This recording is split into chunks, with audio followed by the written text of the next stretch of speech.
When I was in the classroom, one of the hardest things that I had to do was collaborate with specialists.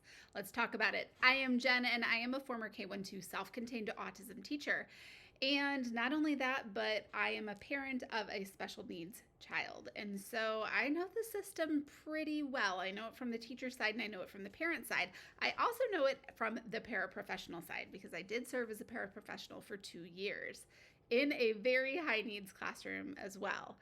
So one of the hardest things that I have come across in my teaching career is having to collaborate with so many specialists. You can make this work. It takes a little bit of effort up front, but I promise the outcome is always worth it. So let's talk about some strategies that you can use to help bridge that gap between specialists and special ed. My first tip for you is going to be to reach out and start the conversation. Oftentimes, our specials teachers, I'm talking about things like music, art, and PE, they only get to interact with your students for a very short amount of time. And they see you at drop off and pick up, and sometimes not even then. Sometimes special ed lives on their own little island, and your students might be going with their general education peers, or they might be going with assistants, and you don't actually get to see that specials teacher very often. So I want you to start the conversation. Take a minute, just email them, make sure you introduce yourself if you don't know them very well, and just let them know that if any questions arise during the school year, you are more than happy to help them problem solve or help answer any questions or concerns they might have moving forward. So now you've set the stage. You've set the stage for open communication with that specials teacher. They're going to remember that in the future when they start thinking about your students and your shared students, and they're going to remember that they can contact you if needed. The second thing is, I want you to be your student's publicist. Now, I know this seems silly because it's not part of the job. Even if you're a parent, this is a great tip. I want you to think about all of your students' special qualities that make their strengths.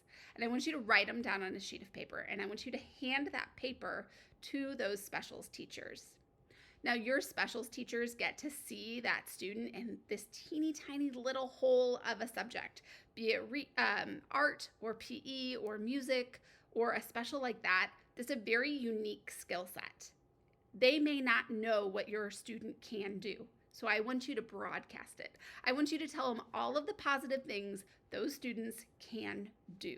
Now you're kind of shifting the conversation. Instead of that teacher focusing on what that child can't do, they're now going to focus on what that child can do. That's also going to help them when they're instructing the class because they'll know that student's strengths. Remember, we always want to lean to the student's strengths, so let's broadcast them. Let's let every teacher know. The other thing I need you to do is print off accommodations. Make sure that those special teachers have them. These are my son's accommodations. I always keep a copy in his file so I can reference them. But if we want teachers to implement accommodations, they have to know what the accommodations are. So if you're a parent, email the teacher and ask that those accommodations be set to any teacher that interacts with your child. And if you're a teacher, give a copy of those accommodations to those special teachers. That way you can make sure that those are being implemented. Additionally, if you're a teacher, something you could do is give a data sheet to help those teachers track what accommodations that child used in their classroom and how successful it was. Because really, we should be tracking accommodations. We should be taking data on that. But that's a whole other conversation. So now that you've done this, now that you have set the stage, you have introduced yourself, they know that they can come to you as the teacher or you as the parent to help problem solve. You have told them their strengths and you have given a copy of those accommodations. I want you to do one last thing. I want you to make yourself available. Like I said, so often we just drop our students off with an assistant and they go and we don't get to interact. Put on your calendar, put on your plan time somewhere to go pop in and talk to that teacher and say, hey, I just have a minute or two. I just wanted to check in. How are things going?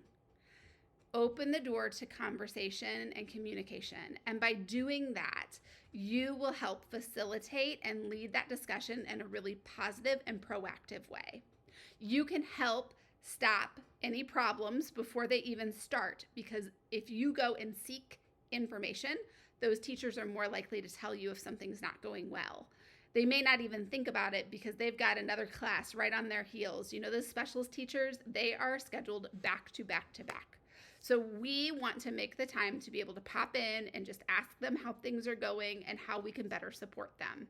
Ask those questions. Work with them as they give you answers. Be open to feedback that they're giving you and work together, because that's what our students deserve.